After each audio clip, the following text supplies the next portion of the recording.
Morning and welcome to the first of our three-part series of webinars organised by City Science and Landor LINKS on navigating transport decarbonisation. I'm Elliot Reid and I'm a Principal Transport Consultant at City Science, and I'll be your chair for this morning's session. So as the name suggests, these webinars have been designed to equip transport professionals, whether you work for a local authorities, subnational transport body or consultancy, in tackling some of the real challenges that are being faced across the country to meet our decarbonisation obligations. As well as the inaugural webinar event today, we have two further events lined up later in the year in September and October. The first of those will cover the role of technology, as you can see on the screen there, in meeting transport decarbonisation, whilst the final event will focus on the locally specific transport solutions that can be developed to solve our global problem. So I'd encourage you to have a look at those events and secure your registration for those if you've not done so already. So our event today is entitled The Urgency of Change, where we will hone in on things like the recent transport carbon emission inventory and some of the established pathways that are currently being used. For example, the sixth carbon budget by the Climate Change Commission, or CCC for short, which you'll see quite a bit of today. And our team of subject matter experts will provide their views on these established pathways and answer the question, are we decarbonising transport quick enough? The event comes right on the eve of the Department for Transport's long-awaited Transport Decarbonisation Plan, so we will spend some of the discussion speculating over what that should include in terms of pathways. As we can see on the next slide, our panel is made up of a diverse group of people to ensure that we can really get a broad discussion going. So we've got Bob Hickish, who's a senior transport consultant for City Science, who will shortly set the scene with a slide deck with an up-to-date overview of the transport decarbonisation pathways. We've got Glenn Woodcock, who's one of City Science's co-founders, as well as being the founder of Exeter City Futures. Becca, who is the co-deputy head of the Environment Justice Commission at the Institute for Public Policy Research.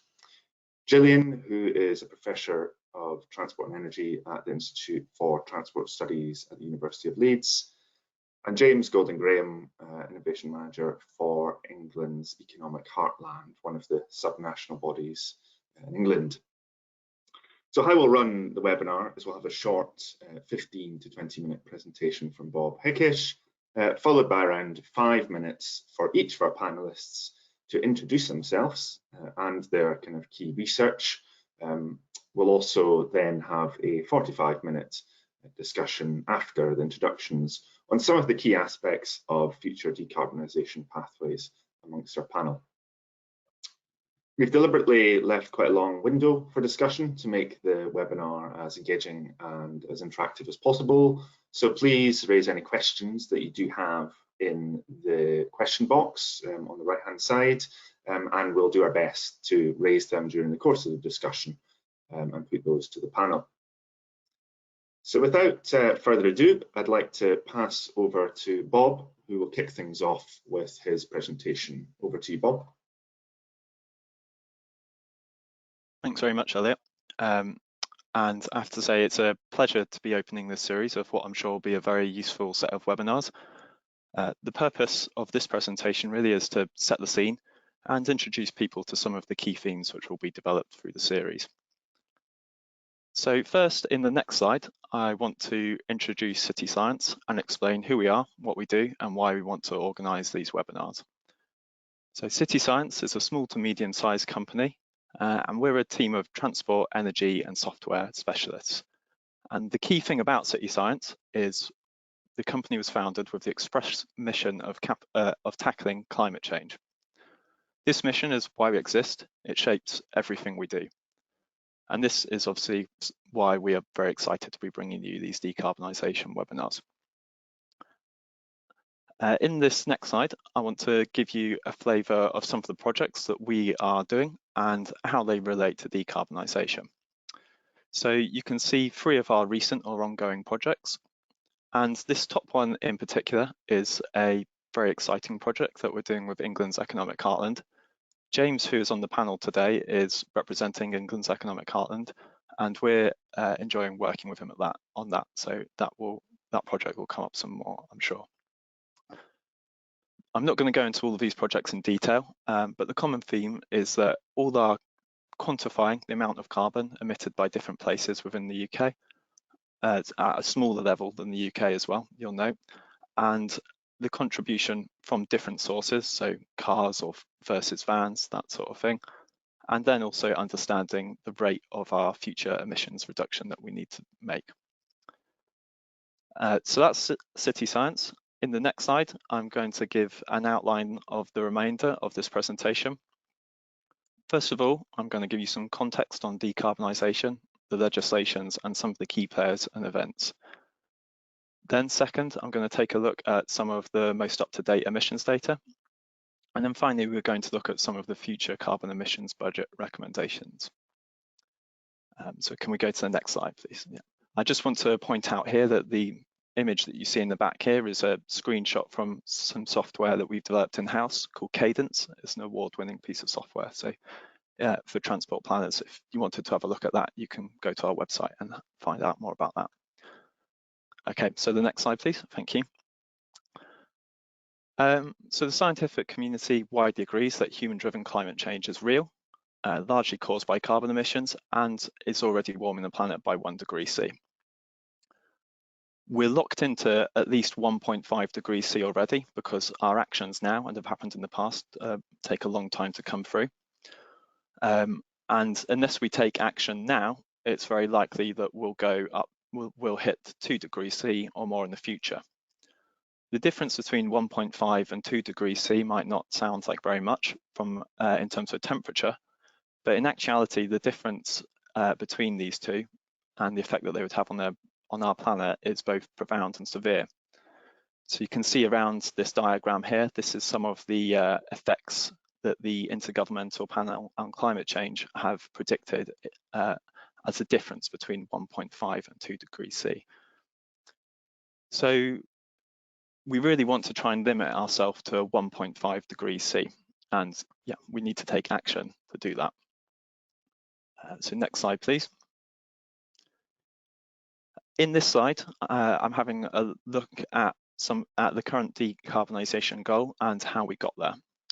So in 2008, the UK government passed the Climate Change Act, which did two main things, which we'll cover here. Firstly, it set a target of reducing emissions by 80% compared to their 1990 level. So I've called that net 20 here, as in 20% of carbon emissions remaining. And also that act set up the Climate Change Committee, which is a statutory body to advise the government and devolved governments as well. Then in 2015, there was the Paris Agreement, and the key outcome of that was that international aspirations were to pursue 1.5 degrees C only of warming for the reasons that I stated in the previous slide.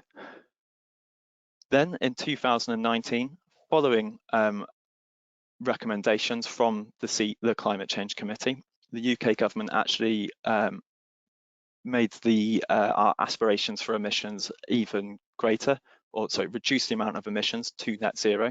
So that is 0 carbon emissions on balance.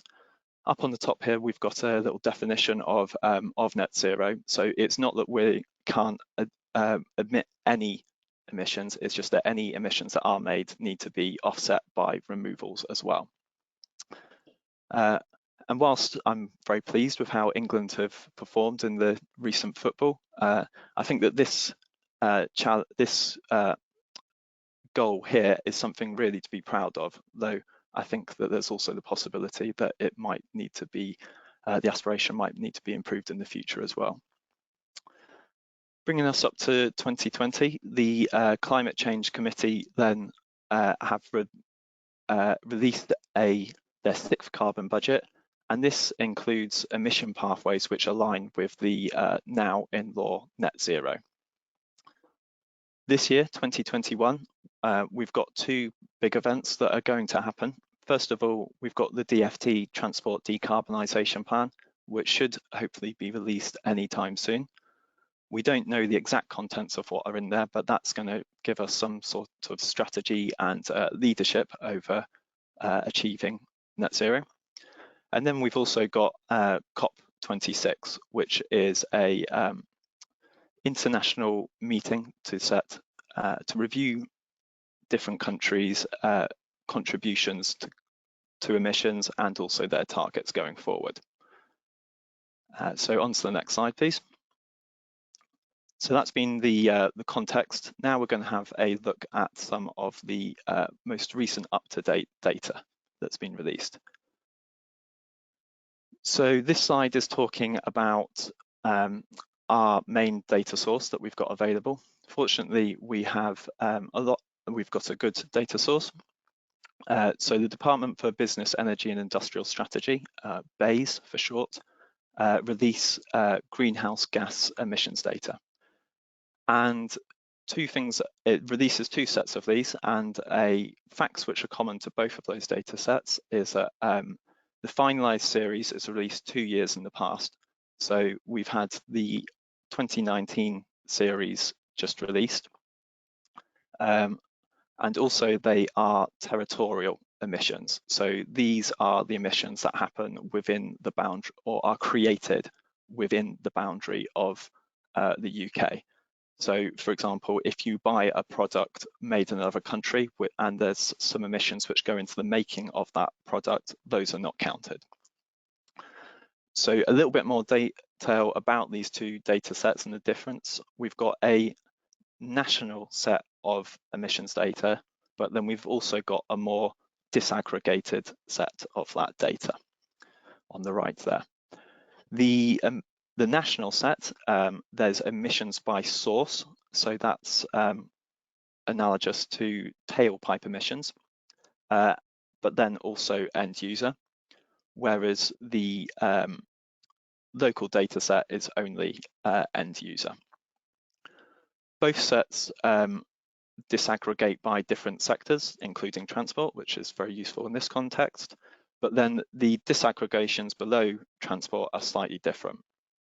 Another thing to point out is that the national data set is also a provisional version of that is also released for 1 year into the past. Okay, next slide, please. This slide looks at the national data for previous years, 1990 up until the present year. And there's a few key points to bring out of here. Okay, so along the x-axis, we have the years, and along the y-axis, we have the amount of carbon dioxide emitted by the whole country. The different lines represent the amount emitted by different sectors of the UK economy, and all sectors of the UK economy are represented here. As you can see, that orange dashed line, that is for energy supply, so that is things like power stations. And below that, we've got the blue solid line, and that's transport. As you can see, back in 1990, energy supply was by far and away the greatest emitter, but over time, it has slowly decarbonised and is now actually the second greatest emitter underneath transport. The reasons for that are likely a sustained effort to decarbonise the energy industry over a long time, and it's also a largely technological challenge, building things like wind-powered generators and so forth. Transport, on the other hand, has remained largely static in comparison over the time, though we do see here in the year 2019 to 2020 quite a substantial drop, and I think that we can safely say that that is due to COVID and reduced travel patterns during that period. Could we go on to the next slide, please? This slide now looks at the different emission sources for transport emissions. in a bit more detail. So this pie chart shows us how much of the 2019 emissions were emitted by cars, vans, lorries, HGVs, other road sources such as buses and motorbikes. Then we've got rail contribution, shipping, aviation, and other transport sources. A couple of things to note about, so the rail values there, and also the vehicle values, because these are emission source data, this is essentially tailpipe emissions. So these values do not include the amount of carbon produced in energy stations to make electricity for electric vehicles and electric trains. Another thing to add is that it's widely known that shipping and aviation cause a substantial amount of emissions, but because this is a territorial data set, the true extent of international aviation and shipping emissions are not totally captured within this data set. If we were to include them, then aviation would rise to about 20% and shipping to 10%. Now, this relative contribution from these different sources has remained relatively constant since the 1990. The only thing really to draw out is that over that period, LGVs have increased their share from 10% to roughly 16%. It's worth highlighting here the substantial contribution that the freight system makes to our carbon emissions, so the contributions from LGVs and vans. Whilst passenger emissions do contribute a substantial amount, the emissions from freight should not be forgotten, especially given that they are incredibly important to our economy and way of life. So working out how to decarbonise this system is a huge challenge alongside passenger transport, and both should not be forgotten. In the next slide, we're going to have a look at our progress towards decarbonisation. In the graph here, we've got years along the bottom axis, and then both lines represent the change in population for the brown line and the green line is transport emissions since 1990 on a percentage scale. So the population of the country has steadily risen by 20% since 1990. And we can see here that, unsurprisingly, transport emissions largely track that up until 2008. But then in 2008, we see a substantial drop. So the transport sector has reduced its carbon emissions since 1990 and 2008. It is decarbonising, especially when you consider that on a per capita basis, because the population has gone up and the transport emissions have gone down since 2008. 2008 is the year that the Climate Change Act came into force, but it's also the year of the financial crash. So we could have a discussion about the causes of this decarbonisation, but that's a whole other presentation in itself. But if we take that there has been decarbonisation from 2008, that's a good thing. However, considering that we are aiming for this green line to get to -100, we can see, and we're only on about -0.4 now, we can see that there is a long way to go. Additionally, our rate of decarbonisation is too slow. If we extrapolate our rate from 2017 to 2019, it's going to be the year 2080 until the transport sector has fully decarbonised, and by the year 2050 will only be 50% decarbonised, so a long way off the current legislative goal. Next slide, please. So that leads me on to what do we want our rate of decarbonisation to be, and that's what I'm going to explore in the next few slides. So I mentioned earlier about the sixth carbon budget, which has been produced by the Climate Change Committee. And one of the things that does, or one of the main things that does, is it advises on some future emission pathways which will meet net zero by 2050. And I'm just going to define here what I mean by an emission pathway. So if we look in the graph below there, we can see that I've plotted UK annual emissions from the year 1990 on the x-axis to 2050. And so the brown line is our past emissions, what we've observed, but then the green line is a pathway which takes us from the current point to the year 2050. So that's what I mean by emissions pathways. So the Climate Change Committee they've calculated an emission pathway which align with 6 different scenarios. The main one is their balanced net zero pathway. So that reaches net zero and is kind of the one they recommend. However, there are also pathways, for example, there's a headwind scenario pathway. So that's a pathway calculated under a worst case scenario. So if we experience some bad luck with the rollout of technology and policy. And then there's also a tailwinds one, which is if we experienced good luck with the rollout of technology. So yeah, we'll explore those in a little bit further detail in a moment. Something I also want to highlight is that the Climate Change Committee have published these pathways for different sectors individually. Could we go on to the next slide, please? So this is the transport sector specific set of pathways. To talk you through this graph, so we see on the green, on the left here, there's 2 green bars. They represent the emissions, UK transport emissions for 2019 and 2020. There are observed data. The brown dotted line coming down from that is the extrapolation of the 2017-2019 pattern that I spoke about earlier. So we can see that that is not reaching net zero by 2050. The remainder of the lines are data set published, or the pathways published by the Climate Change Committee.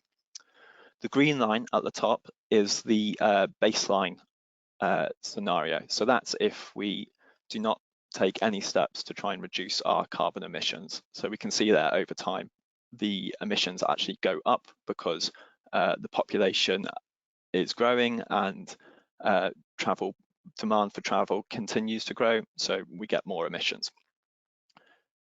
The lines coming down towards net zero represent the decarbonisation pathways that I mentioned earlier. And we can see they're all roughly about this, they're fairly similar.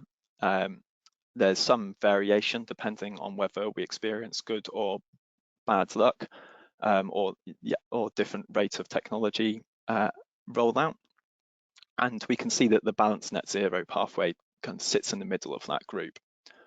A key thing to highlight here is that so the rate of decarbonisation in the first few years starts off even more quickly than we have seen in 2017-2019. And then from about the year 2025 to 2032, or 2034, sorry, we see much faster decarbonisation. So we need to be set up ready for that. If we could go on to the next slide, please. So the Climate Change Committee are not the only people that have published decarbonisation pathways. The Tyndall Centre, which is a group of academics focused on decarbonisation, have also calculated their own pathways. And this line that has been added to the graph here is their pathway. We can see here that this is a much more aggressive rate of decarbonisation. It's also going to lead to a far less emissions total over time. The reason for the difference between this and the Climate Change Committee pathways is that the Tyndall Centre pathways, instead of focusing on net zero, they focus on reducing the total amount of emissions in the period between now and 2050. They also don't take into account the removal of carbon from the atmosphere as well. One final thing to point out about this graph is, so if we were to follow the Tyndall Centre pathway, you can see here that the rate of decarbonisation is similar to what we've experienced between 2019 and 2020, i.e. the change in society and travel patterns brought about by COVID. So that gives you a sense for the very radical kind of change that we would need to see. Okay, can we go on to the next slide, please? So finally, some conclusions. So we have a long way to go to achieve net zero and decarbonise transport along with this. Our rate of progress needs to at least double and potentially more depending on what pathway. With care, the available data we have can be combined to give a highly disaggregated picture of where emissions occur and what the source is. This helps us with our understanding of the scale and the challenge at a local or subsector specific level. The Climate Change Committee emission pathways and the associated policy and technology scenarios give us one possible route to net zero. The merits and achievability of these routes will be discussed later, I'm sure, because they are open to debate, and there is other routes that can be taken, for example, the one signposted by the Tyndall Centre. And finally, in the future, we can validate the effectiveness and our policies and interventions by comparing our observed emissions data, so the stuff I showed in the second section of the slides, against these pathways. And thank you very much for listening. Thanks very much for that, Bob. Really, really interesting, and thanks for setting the scene there really well. I certainly learned quite a few bits and pieces in there, and I hope you did as well. And it kind of hopefully sets the framework for the latter discussion. So I'd like to start introducing our panelists. I'll start off with Glenn Woodcock. Glenn.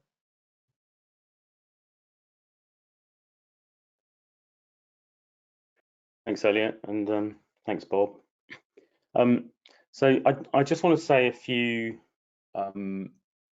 make a few high-level remarks about I think that what appears to be the tone of our current government's thinking on how we're going to decarbonise transport, but in particular, just focus on personal transport. I think the March framing report that we had from from Department for Transport, I think it's a useful document in terms of it accepts that whilst the broad thrust of how to decarbonise personal car usage is to electrify it, but we won't be able to achieve the decarbonisation of personal transport through that alone, and we need to achieve what we refer to as modal shift and behaviour change as well. So we've got to use public transport a lot more, we've got to cycle a lot more, we've got to walk a lot more, and so that I think is to be welcomed. But my reading of the way this report's put together and how government talks about our future in transport is that essentially, to a large extent, the way we're going to do this is by shifting to the use of personal electric cars, and that will, and essentially that the market and technology will solve the problem for us. And I think there's a really telling graphic in in the March report, which looks at the greenhouse gas emissions of various modes of transport, and it puts walking and cycling at 0, but it also puts the use of a personal electric car at 0, which I think obviously doesn't take into account other exogenous effects of using electric cars. And I think I can see, I can understand why this is an attractive approach politically, because it has the minimum level of intervention from central government in the lives of ordinary folk. But it misses out, I think, on another number of key issues. I'm sure some of the other panelists will talk about these in a moment. I just want to draw your attention to what I think are 5 obvious issues with that approach. The first is that transport isn't the only thing that we're going to have to electrify to decarbonise it. Essentially, all of our decarbonisation pathways are going to rely upon decarbonised electrification. And you saw in Bob's graph the great progress that we've made on decarbonising our current electricity supply. But if we were to move our transport system entirely to electricity, we have to get quite close to doubling our generation and distribution of decarbonised electricity. But as I say, that's not the only part of the economy which we're going to electrify. We're also going to electrify the heating of our homes, the heating of our commercial properties, and all of our manufacturing and production in the UK, just to name a few. And they will also require a doubling of the generation and distribution of low carbon electricity. So that's a lot. And not only do we need to generate and distribute it, we'll need to store it as well, especially in the winter where we have very high rates of slew. So that's a really, really big investment in our infrastructure. One might start to question overall our ability in this country to generate that amount of power. The second issue that I think it doesn't pay attention to, and this is explicit in the government's measurement methodologies, is it really doesn't take account of scope 2 and scope 3 emissions, and that's in that chart that says that that using an electric car has the same impact on the environment, greenhouse gas emissions, as walking does. But these vehicles use a lot of precious materials that cost a lot to get out of the ground, and at the moment we don't amortize that impact over the lifetime of the vehicle, and we assume that it's going to be dealt with by the actions of an economy somewhere else. I think that is actually a fairly wasteful approach. The third issue is that it's also illiterate in terms of the more general impact on environmental waste. We're facing a crisis globally, not only in greenhouse gas emissions, but also in terms of our broader impact on the environment. The fourth issue is that a climate and environment emergency isn't the only crisis we face as a society.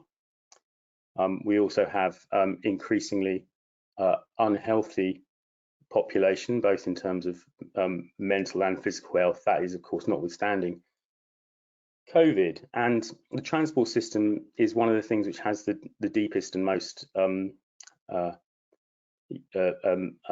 harmful impact upon that, particularly in the lack of personal movement that it induces in us. So to continue to rely economically on personal vehicles, I think, does not take into account the fact that we have to start doing something about that, because the cost to society of of increasing levels of multiple comorbidities is something that we also cannot afford.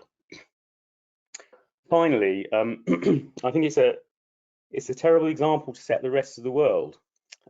If everyone on this planet, all 7 billion of us, were to rely on personal electrified vehicles, I suspect that would not be feasible.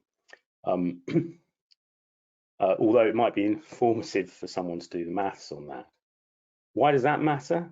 Well, it matters really because a large chunk of the future economic vision for this country is to be a leader in this field and to export our expertise to the rest of the world.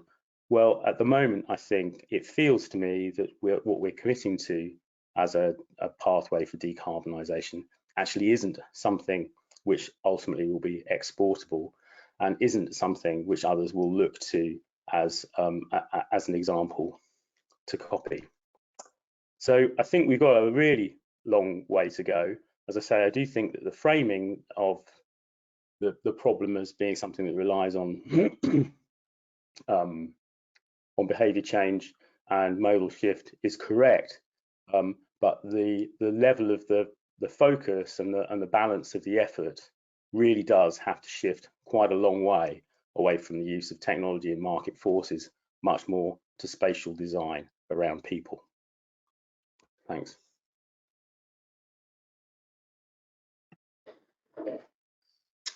Thanks very much for that, Glenn. I'm going to introduce our next panelist, who is Becca Massey-Chase. She's the co-deputy head of the Environmental Justice Commission at the Institute for Public Policy Research, and I believe you've just recently produced a research paper, and I think you're going to talk about that. So that'll be interesting. Go ahead, Becca. That's absolutely right. Thank you, Elliot. If I could move on to my first slide, thank you very much. And yeah, thank you very much for having me. So we've had the scene set. Decarbonising how people travel is something that we know we need to do, and so how we do it well, I think, is the question that we should be turning to. And in tackling the climate crisis, there is an opportunity to improve people's quality of life, to create jobs, to improve people's health and well-being, and increase fairness. When thinking about decarbonising transport, as has been discussed already, there's been such a significant focus on electrification of vehicles. And yes, that will be fundamental to tackling the climate crisis through reducing emissions, and cars will have a place in any transport system of the future. But in overemphasising cars, we're missing the opportunities to tackle some of the endemic problems in our transport system. So very much what Glenn's been talking about. So missing opportunities for people to get about in ways that are better for them and the environment. And I think crucially to tackle some of the inequalities people currently face in getting around. So inequalities such as that those living in more deprived areas are more likely to suffer from the impacts of traffic, such as road danger, community severance, air pollution, whilst at the same time, the less you earn, the less likely you are to own a car. So yes, decarbonising transport is non-negotiable, but there are choices in how we do it. And a lot of that is about what actions we prioritise and in what order. And a path that focuses on electrification of the private car at the expense of other areas could lock in a more car-dependent future and still fail to tackle the climate and nature crises. So very much as Glenn was saying, all of these vehicles draw on resources to be made. There's no such thing as an emissions-free vehicle. I mean, looking at things like the global production of lithium, cobalt, etc., there simply aren't enough of these natural resources to be able to meet some of the ambitions around a move to electrification. So when we're thinking about decarbonising transport, and we're also thinking about increasing fairness, what we're looking for are policies that help move us to that top right-hand corner that you can see on the screen there. And if we could move on to the next slide, please. So as part of IPPR's new report in decarbonising transport, we've provided some analysis of the CCC's 6 carbon budget. And the data that they shared with us shows how car use could increase over the coming years. So fundamentally, this sort of boils down to the idea that decarbonisation policies don't necessarily lead to a reduction in car use. And in fact, that the UK government currently forecasts up to a 51% increase in traffic in England and Wales by 2050, by which time there are expected to be up to 10 million more cars on the road, taking the total to over 40 million. And a plan to decarbonise without reducing the number of cars doesn't feel to me like a future we should be sleepwalking into. It's probably not going to meet our environmental goals, and it's also missing the opportunity to increase quality of life. And it's not what people want. We carried out citizen juries on behalf of the Environmental Justice Commission, and they really demonstrated that there is a public demand for an alternative vision for transport decarbonisation. And they wanted to see that the principles underpinning that, that they should be very much centred on fairness and well-being. So yeah, we spoke to communities in 4 places across the UK, but in the South Wales Valleys and Thurrock and Essex, we had a particular focus on transport, and their views and what they told us really points to what ambitious, bold and fair action on reducing emissions from transport could look like. And it very much centred on this idea of putting well-being and fairness at the heart of decision making, supporting people to make positive choices that meet their needs, and that the options for them need to be affordable. They also, to put it quite bluntly, want the UK to stop doing things that are bad for nature. If we could move on to the next slide, please. So just to kind of give you a bit of a flavour quickly on the sorts of things that they said they'd like to see. So they wanted to see public transport as a better, more efficient, more affordable option for people, a more joined up service. They wanted improvements to walking and cycling infrastructure. They wanted more support for electric vehicles, but that included things like e-bikes and scooters, and where people need them, cars. And that was also very much about looking at how people can access cars, not necessarily own cars. You know, a lot of people were very concerned about being locked into car dependency and also locked into car ownership because of a lack of quality options available to them. I think what was really, really interesting and important to recognise is that they saw a very kind of broad, holistic approach to transport decarbonisation that wasn't just about transport policies. So they wanted to see, so particularly in places like the South Wales Valleys, they didn't want to have to leave where they live, the area that they live in, to be able to access the things that they need, like work. And so they want to see things like investment in high street regeneration and more opportunities to work locally. They want to see better, more joined up planning and development decisions. They want to see good internet access treated as a right to really support people to be able to work from home more. And they want to see a move to car-free city centres, low emission zone, congestion zones. But I think, with important caveats around, access for people with disabilities, etc. They want to provide more space for nature. That came through really strongly. And they want to stop more road building where it isn't compatible with the climate and nature emergencies. So I think the policymakers are potentially not as ambitious as the public when it comes to transport decarbonisation, and therefore, one of my kind of core recommendations would be that the public should be more involved in the decision making. That these sorts of things are going to affect people's lives more and more. How we get about is going to change, and that's going to have an impact on people's lives. So those people need to be more involved in the decisions that will affect them. Thank you very much. That's brilliant. Thanks very much, Becca, and for everyone in the audience. The IPPR research paper is available in the handout section on the right-hand side to download and kind of look at your leisure. Next up is Jillian Anable. Jillian is Professor of Transport and Energy, as it says there, at the Institute for Transport Studies at the University of Leeds. And I believe, Jillian, you've been working on some new pathways, so it'd be good to hear about some of that work you've been doing. Great, thanks very much, Elliot. Yes, I feel like I've worked on pathways now for the last 2 decades, and kind of see lots of coloured lines in front of my eyes all the time. So here's one that you've already seen this morning, which is the actual emissions of different sectors that we've experienced here in the UK since 1990. And as Bob said, the transport sector has effectively stayed static in absolute terms with respect to its total emissions over the period. So effectively, in that sense, you can say that it has not yet managed to contribute to our climate change reduction agenda. I appreciate that Bob also looked at the per capita emissions picture, which does show reduction, and I think that's incredibly interesting, and would really like to look at that and think about how that has happened. We need to understand the good news where it has happened.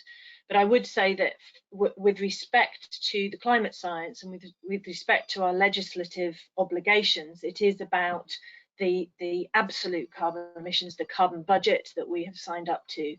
And so these are the figures that we really need to be looking at, and it's not a great picture. But the main point I wanted to make was, sounds like it's a semantic point, but it really isn't. So we use the language of net zero, which is how we have framed and the targets as a country. But when it comes to the transport sector, and specifically the surface transport sector, which a lot of us are mainly looking at, it isn't about net zero, it's about reaching absolute zero. And that's because to the extent that any negative emission technologies, so the compensatory mechanisms that we might use to extract any excess carbon that we are still emitting by 2050, and negative emissions technologies, to the extent that the Climate Change Committee have factored them into their sixth carbon budget, they have only reserved them for aviation and for the agricultural sector. And there will be many others who believe that even that is an ambitious application and reliance on those technologies. So I would implore everybody to please start to think about reaching absolute zero when it comes to the surface sector. So next slide, please. The national targets to cut emissions in the sixth carbon budget, which, as Bob said, haven't been specifically applied to the transport sector, but for various reasons we need to be very close to this particular pathway, is to reach 68% reduction from 1990 levels by 2030. And as we've seen, transport has not yet gone below 1990 levels yet, and we're in 2021, obviously, and 78% by 2035. The Tyndall Centre pathways, which Bob mentioned and has been using, have taken what we have set ourselves to do as a country and apportioned that budget down to various sectors, including all the way down to thinking about what could be allocated to cars. And when you do that kind of calculation, it really focuses the mind, because the reality is that if we were to bounce back up to pre-COVID levels of car use, which we may already be seeing, we only have less than 9 years left before the car sector would use up all of its budget. And nowhere in the world has ever seen the scale of reduction in traffic and carbon emissions, the scale and the speed that we're actually now facing. So there are no pathways which involve continuous steady change. There are only radical pathways. The graph on the bottom there is an extract from some work that we've been doing at Leeds, which is also apportioning some of these carbon pathways and budgets down to the local level, as are others. We have our own carbon calculator tool, which also includes some consumption emissions, so not just territorial emissions. And we see, of course, that every local authority has a very different starting point and a very different baseline. So how we actually fairly suggest what the targets are for different local authorities with different starting points and different potentials is also a discussion that we need to have really quite urgently in order to understand where the responsibilities are, and to really understand the fact that some places are going to have to go even faster than the sort of average figures that we commonly use. So next slide, please. I apologise if it's a little bit difficult to read, but you'll get the exact figures and the references when the slides are circulated. But as has been said, I've been involved in a lot of different pathway exercises over the years and continue to produce those pathways.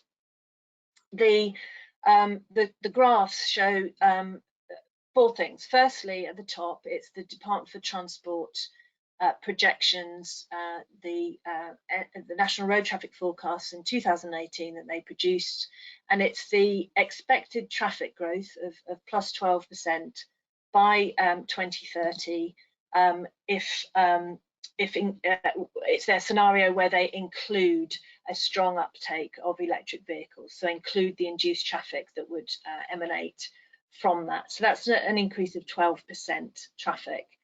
The other scenarios, the sort of minus bars, are the traffic reduction levels required in different pathways, even that are done at different scales. So the first one is one that I've been involved with my colleague Christian Brand at Oxford, looking at the UK.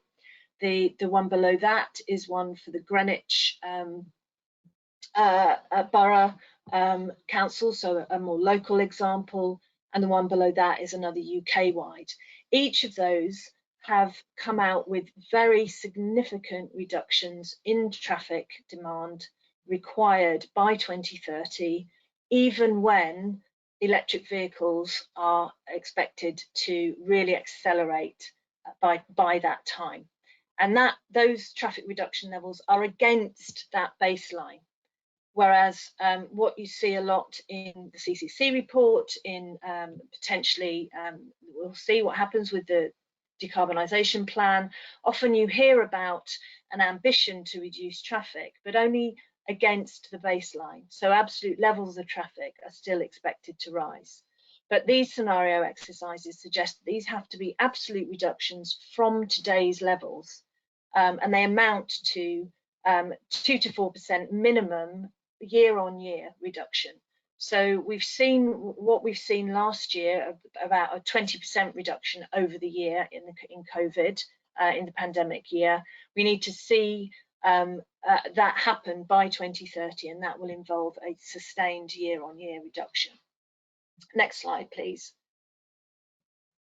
In simple terms, one of the reasons what you can't rely on electric vehicles by 2030 is the lag between the uptake of those vehicles and the actual reduction in fossil fuel consumption on the road. So we know that Norway is the front runner globally in terms of the proportion of car sales that are electric. They're up to around 50% of car sales at the moment. The graph, what you're seeing there, that'll be the sales figures there depicted in red. The black line is the actual proportion of cars on the road over time. So you can see that real lag happening there. And the line below that is the really important line, which is the proportion of miles that are travelled in cars that are done on the electric. And one of the reasons why that line has really lagged behind and will continue to do so, and will do so in the UK, is because many of that 50% of EVs are plug-in hybrid electric vehicles, where only around, on average, 25% of the miles travelled in those cars are done on the electric. So long as those are counted in the EV target, this lag is going to continue very much so. The other worrying trend, I would say, is that new cars are being kept around for longer. They seem to have slightly longer lifeline, which means that the time at which fossil fuel vehicles actually disappear completely from the road, particularly as we're going to be selling them, obviously, up until the end of this decade, means that we're going to be seeing that fossil fuel being burnt in cars well into the 2040s. And particularly as we are selling even larger cars, so for every electric vehicle sold, we're selling at least 10 other cars at the other end of the market, which are really very large, very heavy vehicles. those cars, if they continue to be sold in the rates that they're being sold over the next 10 years, are going to lock in a huge amount of fossil fuel into the system. So it just goes to show that the targets that we have, which are very blunt cliff edge targets for 2030 and 2035, are really not going to do very much by 2030. And in actual fact, taking our eye off the ball between now and then is going to do a lot of damage into the future. So next slide, please. So just finally to wrap up, I say wrap up, there is a lot on this slide, but you heard Bob refer to one of the CCC's pathways as headwinds. Well, this is my equivalent of the sort of headwinds that we need to make sure we factor in when we're thinking about future trajectories. So first of all, we are going to, what we're facing and talking about is a focus, as has been said very well by Glenn, on electric vehicles, which are going to allow motoring costs for those that can afford the EVs in the first place to become cheaper. And there's a lot of acknowledgement that that's going to lead potentially to more driving if we allow that to take place, particularly if we are also at the same time allowing public transport costs to be more expensive relatively, as they have been getting in the last decade. Cars are getting heavier and larger. They still need energy. So as has also been said, if we're going to electrify these heavier and larger cars, which consumers are becoming accustomed to and now have tastes for, then we've got more and more electricity, green electricity infrastructure that we've got to find to accommodate those. As I've said, the average age of scrappage is getting higher, so that's something that we're not catching up with necessarily in a lot of our models and our thinking. And the embodied carbon, which we've heard a lot about, but which is huge, it's not just in the cars and in the resources, it's in the infrastructure, including the charging infrastructure, the roads, the parking space, the land that is dedicated to cars. It's conveniently delegated out of the transport sector to other sectors of the economy, if they are indeed territorial emissions at all. And so when you're seeing a lot of the graphs that you're seeing, they're actually not specific to the transport sector. They're not showing the real progress for the transport sector. In terms of behaviour, the other worrying thing for me when I look at the models and where the actual current responsibility for emissions from passenger transport lie, it's not in the local travel. It's not in the sort of travel that can be switched over easily to public transport, walking and cycling. It's the longer distance trips that disproportionately account for the petrol consumption, fuel consumption and emissions. And that's shown when you look across the water and you look at the Netherlands, Germany, Scandinavia that have relatively good modal splits in their urban areas, but they have per capita carbon emissions from their personal travel, which are as high as ours. And that's because their longer distance travel and the size of the cars and the number of cars they own have not been capped. And we're not having that discussion here. We're focused still on walking and cycling and buses. And there we have a lack of direction and accountability for local authorities. So local authorities quite rightly look at their jurisdiction and the travel that's happening in their urban centres, but no one's really looking at some of the longer distance travel and the strategic network where an awful lot of these other miles are travelled. And we have decades of neglect to local public transport anyway. We now have the real headwind in that sense, that's COVID and what's happened with the public transport infrastructure, to put on top of that trend that has already been very worrying before now. And finally, when we talk about baseline scenarios, often what we are looking at there is a ridiculous picture. If we allowed that baseline, some of these baselines to take place, if we fail with our carbon targets, then there will naturally be some very expensive adaptation scenarios that we are facing and some very significant cuts in travel demand that will have to take place because of our infrastructure being so disrupted and so expensive to continue with. And the reason why that's important is because those impacts are going to be very unevenly distributed. They're going to cost everyone an awful lot of money. And if we continue to compare the changes that we're expecting people to make against our cosy and relatively inexpensive lifestyles at the moment, then of course it's going to look as though we're asking people to undertake quite significant sacrifices. But if we actually compare what we're requesting people to do against these pathways, against what the future will be if we don't do that, then the picture looks much, much rosier and much, much more palatable. And we need to start to talk in those terms. So thank you. That's brilliant, Jillian. Thanks very much for that. And last but not least is James Golding-Graham. If you can be brief on your introduction, James, that'd be great, and we can go to the panel discussion after. Over to you, James. All right. Good morning, everyone, and thank you, Elliot, and to City Signs for the opportunity to join today's event. I'm going to talk a little bit about the role of the subnational transport bodies in terms of decarbonisation. So England's Economic Heartland, or EEH, who I work for, is one of the 7 subnational transport bodies that cover England. Our geography stretches from Swindon in the southwest to Peterborough and Cambridge, Europe in the north, and covers the whole of the Oxcam-Arc region, which is a national economic priority for this government. We've recently published our transport strategy, and at its core it highlights the need for rapid decarbonisation of the transport system, whilst also outlining the need for improved high-quality connectivity to enable growth that our local authority partners have adopted in their local plans.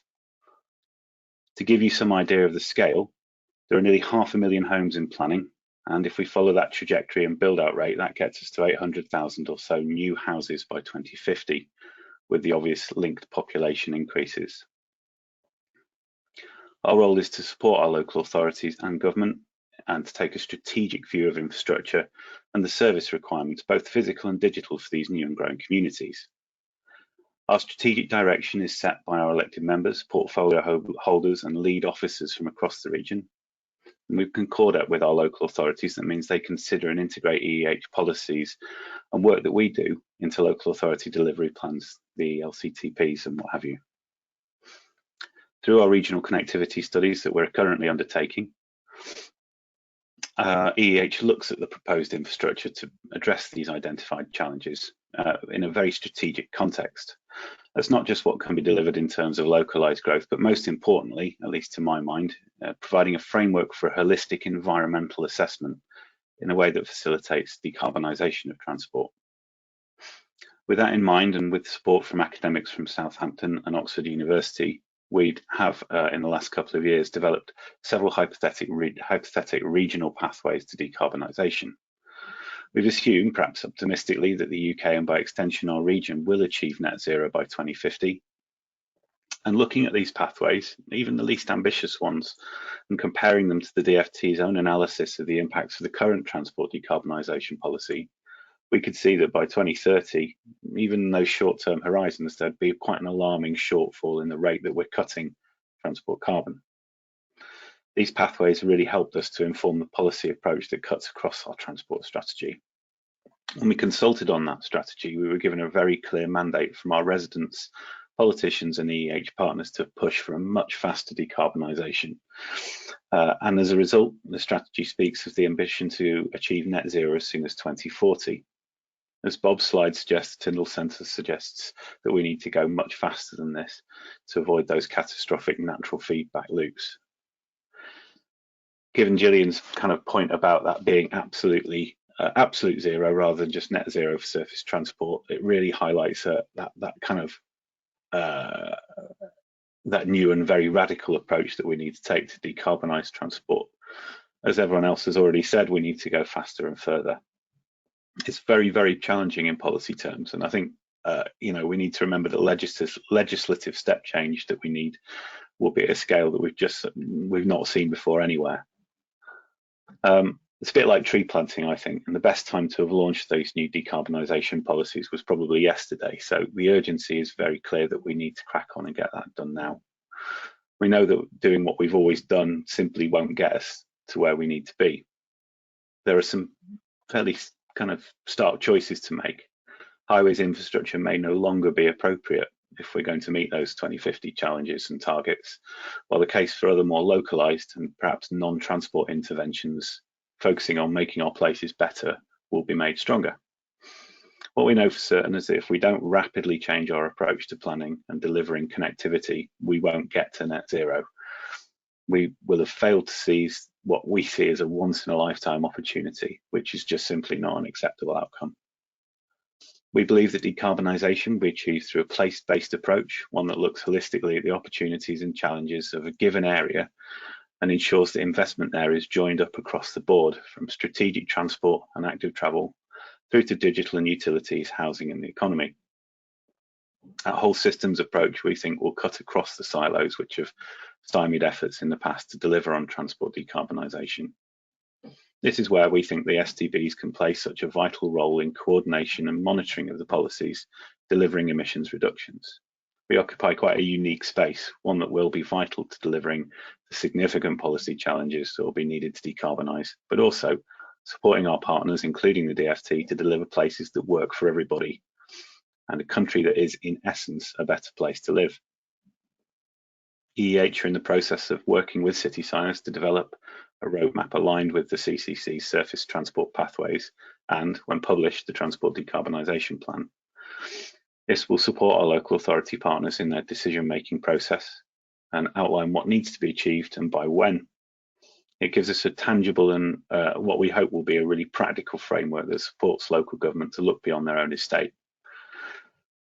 Perhaps slightly nerdily, I'm personally very much looking forward to what I hope will be a really radical and ambitious transport decarbonisation plan, but really importantly, I think one that sets out the governance, so these really clear roles and responsibilities, the targets, the trajectories, budgets and funding for our region and local authority partners to start delivering. Thanks. Thanks for that, James, and appreciate the kind of mention of our work that Bob's really working hard on with you to kind of develop those future pathways. If we can have all the panelists back on the screen with their cameras, and we can go into the discussion. I know that we've had a few questions from the audience already, and as I said, if you want to ask a question of our panel, please drop your question in the question box on the right hand side. So the first question is from Daniel Scharf, and he asks, the CCC assumes that any pathway will maintain comfort levels and standards of living as defined by the committee. Is this helpful to achieve transport decarbonisation? And I'm going to, I think Glenn's got his hand up, so let's go to Glenn first. Go ahead, Glenn. Well, I think it's a great question because it's actually a question about something that's slightly different, I think, because standard of living is not about leading a good life. And I think that in the future, what we need to do is focus on enabling people to live happy and healthy lives. That doesn't necessarily equate to maintaining a current economically defined standard of living. And the reason why it's a difficult shift to make is because we really don't have any kind of a vision or a way of describing what that might look like in the future, because it's a change, and we're sort of allergic to mapping out changes in the way we might live our lives. So I think it's a really important question and something that we're quite a long way from engaging with at a political level. Becca, did you want to come in next on that? I think this is quite aligned with your work. Yeah, absolutely. I mean, I very much would agree with Glenn, and certainly the communities that we spoke with, they took a very broad view and a very holistic view of what a good quality of life would look like, and they provided us with some examples and standards of the sorts of things that they would want to see prioritised around things like physical health, well-being, social connection, etc., rather than this very narrow conception of kind of economic success that we so often default to measuring things by, and certainly shapes our transport making decisions. I think things like the Wellbeing of Future Generations Act in Wales provides a good model to look to. I think that's something that we would love to see. replicated across the whole of the UK. But there are examples out there of doing that kind of thinking, and looking to those examples would be a good next step. Go ahead, Jillian. One of the things that I'll just add into that, and completely, I think that those really good answers. I do think there is a conversation, a very difficult conversation that we need to be had, because there's a very disproportionate responsibility for the emissions that we are producing. So it's something like only 20% of the population are responsible for 80% of the emissions, and you can, you know, that's a sort of rule of thumb that you can factor down to cars, to flights, to whatever it is we're looking at. And at the other end of a spectrum of that sort of kind, you've got people that actually deserve to be able to do more and access more, and so on. And so we need a redistribution of some of those opportunities and budgets, if you like, per capita carbon budgets. And we really can make huge strides forward if we can get some of the top end of consumers to reduce. But I'm afraid that is potentially a question about consumption and lifestyles, and whether we frame it in a quality of life terms, I'm not so sure. But certainly it's a difficult conversation, and it's not being had in anywhere other than sort of academic and maybe sort of think tank type circles. It's not really getting out there, I'd say. Anything to add to that, James? Other than to agree with what's already been said. I mean, GDP is a fairly useless metric, I think, but I'd just say that it's fairly politically toxic if you start talking about a reduction in people's quality of life. What we really need to be talking about is changing and reframing people's opportunity to access mobility and travel options, and just making the not so carbon intensive opportunities better. Great stuff. Okay, sorry, go ahead, Jillian. Yeah. The final thing I was trying to say in my slides, and I didn't say it very well, was that quality of life will deteriorate for everybody if we get this wrong. And so we do tend to have this discussion and compare to our quality of life now. But really what we should be comparing to is what our quality of life would be if we did nothing, in which case it will all look much more palatable and much fairer, and I think it would help the conversation if we get real.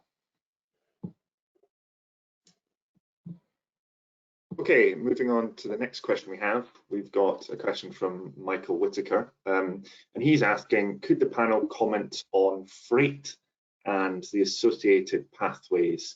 And a follow-on question mainly for Becca here.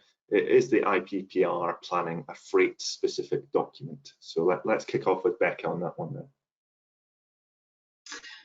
We haven't got anything in the pipeline on freight at the moment, but it is clearly a really important thing for us to be thinking about. And I mean, I wouldn't pretend to be an expert on this, and I know that there are many people who've got a really much more kind of valuable contribution to this conversation to make than I do. My background is much more in the sort of more personal journeys side of things. So I'm sure there might be other people on this panel, in fact, who've got more to say about freight. But I think there's sort of interesting things around when we think about freight, taking it down to sort of the last mile and things like that, and the changes in consumer behaviour that would be really interesting to talk about. But I'm probably not the person to talk about that.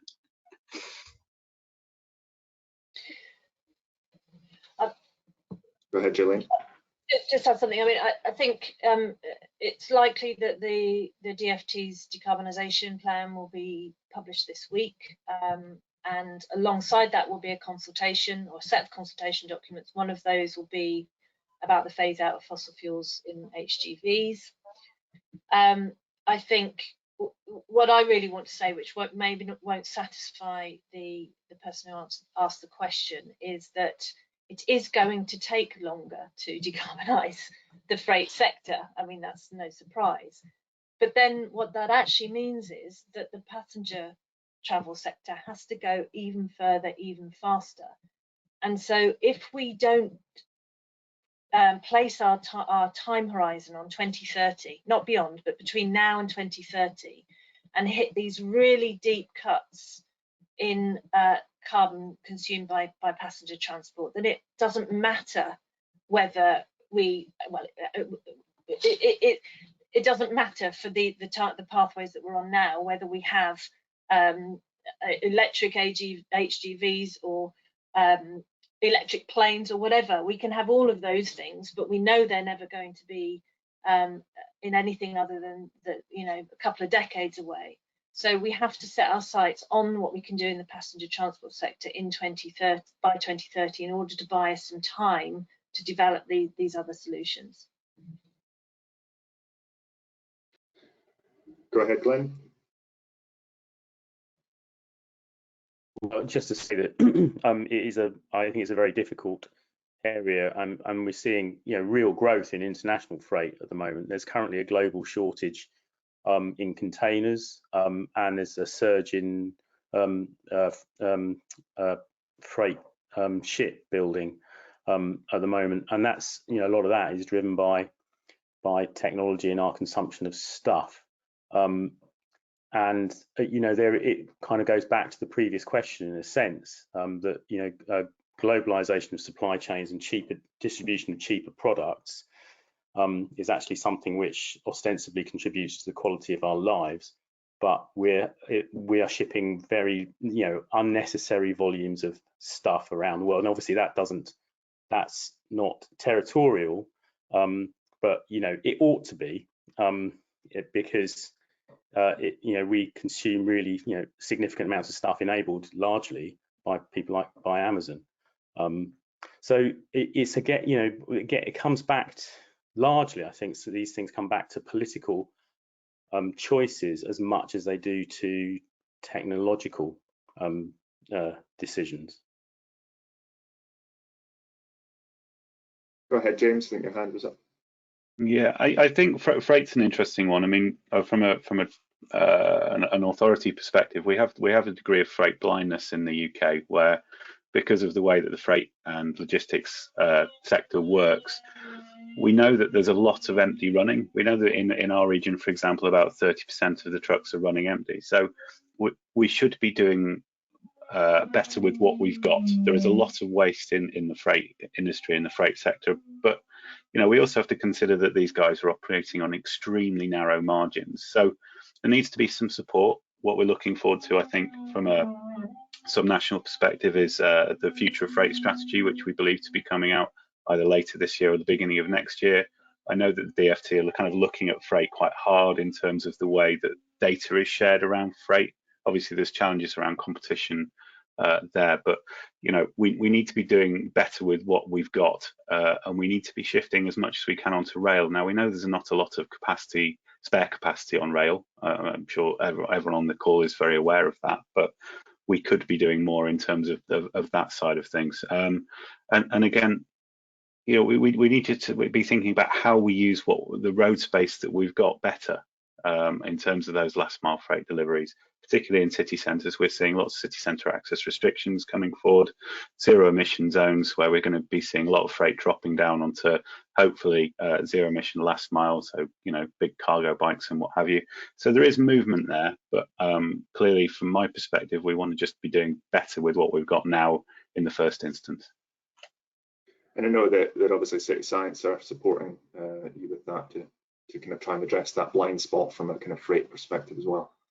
The next question is specifically to do with the sixth carbon budget, and the question asks here, the sixth carbon budget balanced pathway scenario assumes a reduction of 9% in total car miles by 2035, and obviously we've seen the Scottish Government has its own climate change plan, which cuts traffic car kilometres by 20%, or has an ambition to cut traffic car kilometres by 20% by 2030. Would you like to see the upcoming DFT Transport Decarbonisation Plan incorporate something similar in terms of a target to provide that greater tangibility? And what would be the most effective way of achieving this? And I know Jillian straight up with her hand, so let's go to you, Jillian. Thank you. I mean, I just to say, the CCC sixth carbon budget actually is setting out 0 reduction in car miles by 2030. So it's 9% is against baseline. So the absolute reduction is for it to essentially be at the same level as it is today. The 20% reduction target in Scotland is, in addition, is not against the baseline, it's absolute reductions from today. So that Scottish target is way beyond anything that the CCC is talking about. And we really need to make sure we are talking the right language when we talk about these reduction targets. And so as far as the decarbonisation plan is concerned, yes, I would like it has to acknowledge, and I think one of the reasons it's been delayed is that after the 6th carbon budget, it realised it had no choice but to start to talk about traffic reduction. But how it does that and whether it's very clear about what it's really saying is certainly the first thing we'll be looking at. But the second thing is, yes, I would like to see actual targets for that, and then mechanisms to do that.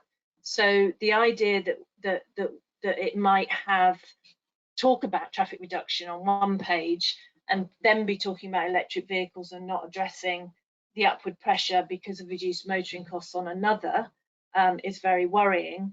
So that reconciliation, that clarification of how that's going to be addressed in terms of taxation and pricing across the transport system in order to dampen that upward pressure on traffic due to lower motoring costs, but also address this fact that the costs of public transport have gone up many times more than real costs of motoring over the years, and we need to reverse that trend.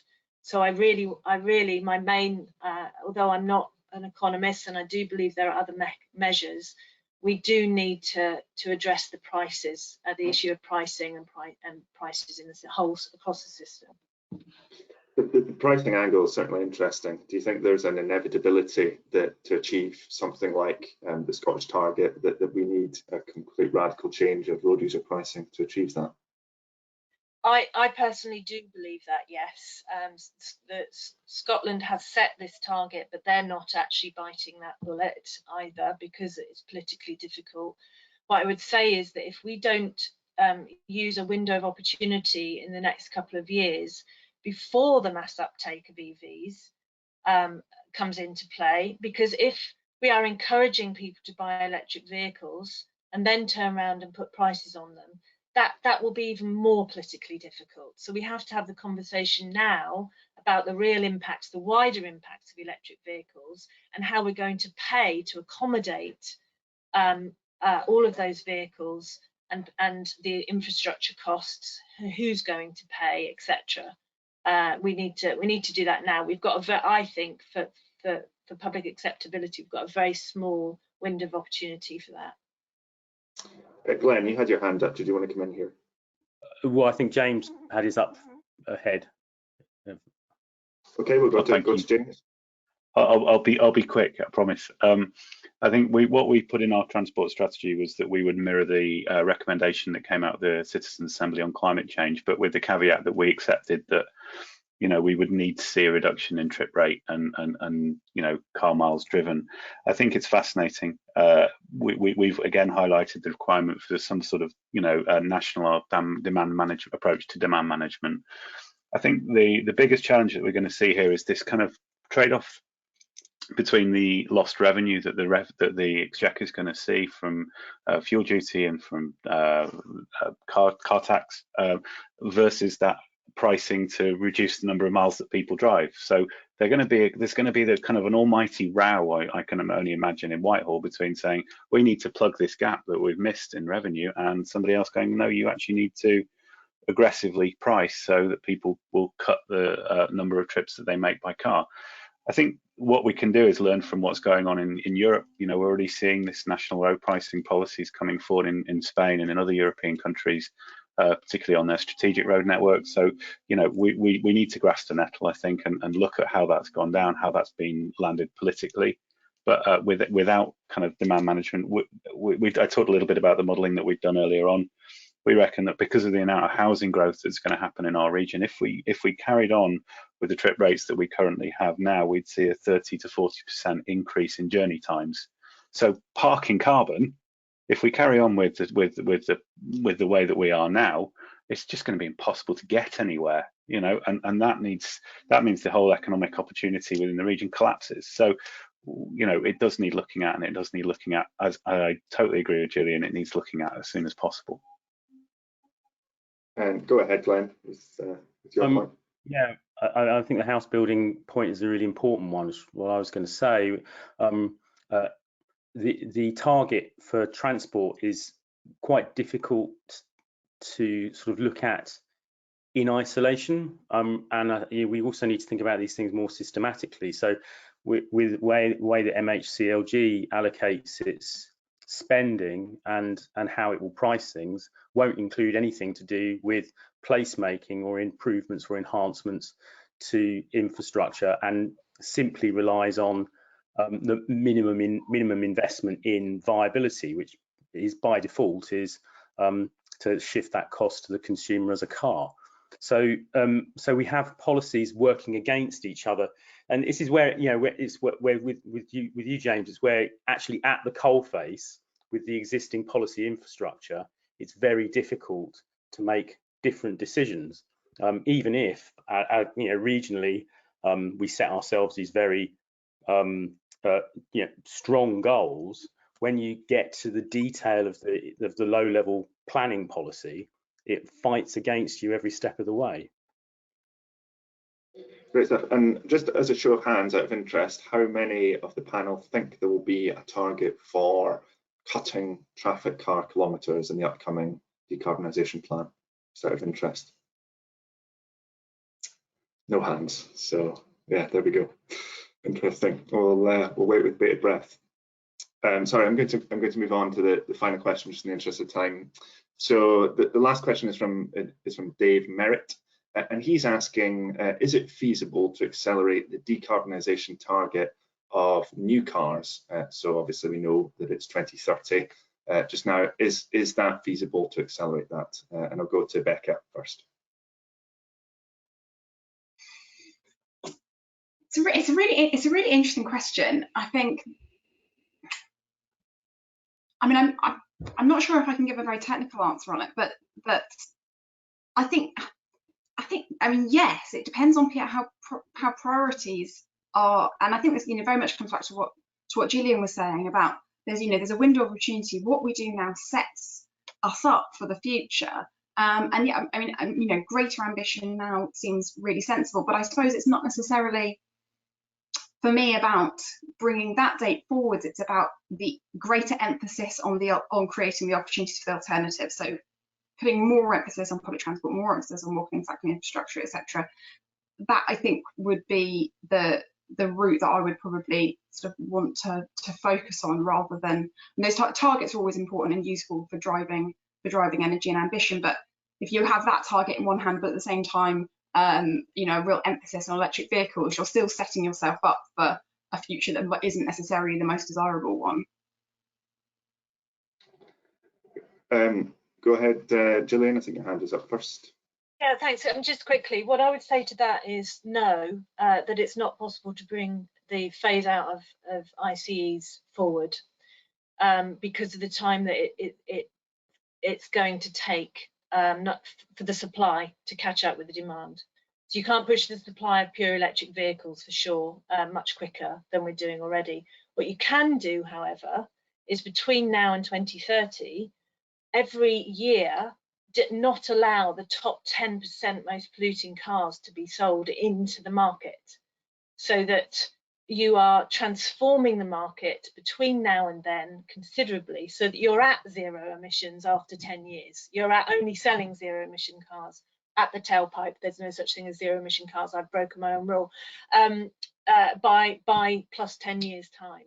And the cumulative emissions savings that you would do if you started now by doing that are enormous, because every year otherwise you're selling those top 10%, every year for 10 years that are going to be on the roads for 15 years from the time that they're sold. So it really makes a huge difference. And we don't talk about transforming the market. We talk about EV or not EV. I noticed you're nodding along there, Glenn. Did you want to come in? Well, I mean, the automotive private sector is moving very quickly and is probably capable of moving more quickly than our policy ambition is capable of moving. And you know, nearly most manufacturers have their own internal dates for no more internal combustion engine vehicles. But of course, it's very much now in their interests to do that and accelerate that change as much as possible, because they want us to buy as many electric cars as we possibly can. So in a sense, I think I agree with both the previous with Becca and Jillian that we don't want to do that. We don't want to accelerate the production of more electric cars. We've got to look at policy alternatives for ultimately having less of them. Yeah, so the excitement of the fact that the automotive sector can respond to this policy, our excitement over the fact that they can achieve that actually is the problem in itself, because it's the solution and it stops us thinking about the other things that we need to do. And of course, we've got the challenge of infrastructure as well. James, final word from you before we wrap up. What's your perspective on acceleration of this potential ban?